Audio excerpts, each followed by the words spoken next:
तारीख 28 अगस्त 2022। जैसे ही घड़ी की सुइयों ने दोपहर के 2:30 बजाए, वैसे ही नोएडा के सेक्टर 93A में हुआ जबरदस्त ब्लास्ट और ऐतिहासिक हो गए ट्विन टावर। वही ट्विन टावर जिनको जमींदोज करने के लिए न जाने कितनी लंबी लड़ाई लड़ी गई, कई साल लग गए और तब कहीं जाकर ये मुंह चिढ़ाती भ्रष्टाचार की इमारत को जमींदोज किया जा सका।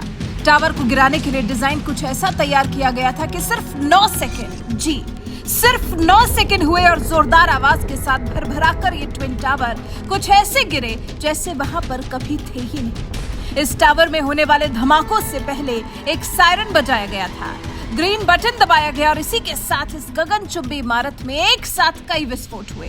विस्फोट होते ही ऐसे धुएं और धूल का गुबार निकला कि देखने वाले की एक बार को रूह कांप उठे। ये नजारा बेहद भयंकर था और लोगों ने धरती को कांपते हुए भी महसूस किया। ये जो ब्लास्ट किया गया, बिल्डिंग्स के ढहते ही कई फीट ऊंचा धुएं और धूल का गुबार उठा और देखते ही देखते आसपास की सोसाइटी और सड़कों में धूल और धुआं समाता चला गया। कई किलोमीटर तक लोगों ने इस धुएं और धूल को देखा। हजारों लोग इस विध्वंसीकरण के साक्षी बने, लेकिन इसे ध्वस्त करना आसान नहीं था, बल्कि 3700 किलो इसमें एक्सप्लोजिव लगाया गया था। इसके ब्लास्ट के प्रोसीजर को डिजाइन किया गया था।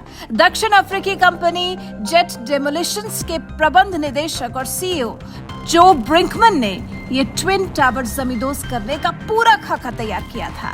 तब कहीं जाकर तय तारीख और तय समय पर भ्रष्टाचार की इमारत जमींदोज की जा सकी।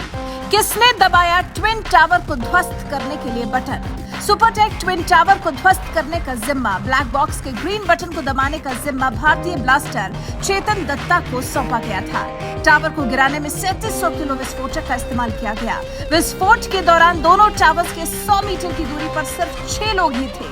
6 लोगों की इस लिस्ट में मयूर मेहता, प्रोजेक्ट मैनेजर, चेतन दत्ता, 3 फॉरेन एक्सपर्ट और 1 पुलिस अधिकारी मौजूद थे। ट्विन टावर में कैसे हुआ एक्सप्लोजन? चेतन दत्ता ने दावा किया था कि ये ट्विन टावर वाटरफॉल की ही तरह नीचे आएंगे और नजारा भी ठीक वैसा ही था। इस बड़े ध्वस्तीकरण के लिए मिली सेकेंड के लैप्स में ब्लास्ट हुए और देखते ही देखते धुएं और धूल के गुबार के साथ ये टावर जमींदोज हो गया। कैसे ढहाए गए ट्विन टावर्स? भारतीय माइनिंग ब्लास्टर चेतन दत्ता ने अपने साथियों के साथ मिलकर ठीक 2:30 बजे उस ब्लैक बॉक्स के हरे बटन को दबा दिया। जोरदार धमाका हुआ। जैसे जैसे इमारत नीचे समाती गई, धुएं का गुबार और तेजी से फैलता चला गया। ट्विन टावर्स के गिरते ही मलबे का कुछ हिस्सा सड़क पर और कुछ हिस्सा आसपास की सोसाइटी में गया। ब्लास्ट के कुछ ही देर बाद नोएडा एक्सप्रेसवे का रास्ता खोल दिया गया, लोगों की आवाजाही शुरू कर दी गई।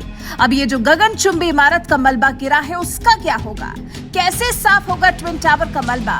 सुपरटेक के अवैध ट्विन टावर की ऊंचाई कुतुब मीनार से भी ज्यादा थी। इसके डिमोलिशन के बाद करीब 80,000 टन मलबा निकला है। इसके साफ करने में कम से कम 3 महीने का समय लगेगा।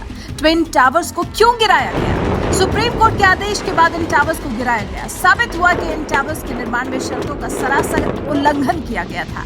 नोएडा के सेक्टर 93 स्थित 40 मंजिला इस ट्विन टावर का निर्माण साल 2009 में किया गया था। सुपरटेक के इन दोनों टावर्स में पूरे 950 फ्लैट बनाए जाने थे। हालांकि बिल्डिंग के प्लान में बदलाव करने का आरोप लगाते हुए कई खरीदार साल 2012 में ही इलाहाबाद हाईकोर्ट चले गए थे। 633 लोग तो इन ट्विन टावर्स में फ्लैट बुक भी कर चुके थे, जिनमें से 248 लोग रिफंड ले चुके हैं। बाकी लोगों को दूसरे प्रोजेक्ट में शिफ्ट कर दिया गया है, लेकिन अब भी 252 ऐसे लोग हैं जिनका ट्विन टावर में निवेश फंसा हुआ है।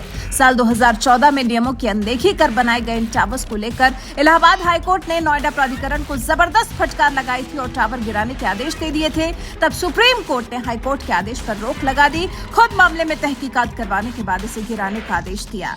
तो अब तो आप इन ट्विन टावर के बारे में लगभग सब कुछ जान गए। अब आप हमें बताएं कि आपने ट्विन टावर के विध्वंस का जो नजारा देखा वो आपको कैसा लगा? आप ट्विन टावर को जमींदोज किए जाने के बारे में क्या कुछ कहना चाहते हैं? इस विध्वंसीकरण के बारे में आपका क्या कुछ कहना है? आपके क्या विचार हैं? कमेंट कर हमें जरूर बताएं।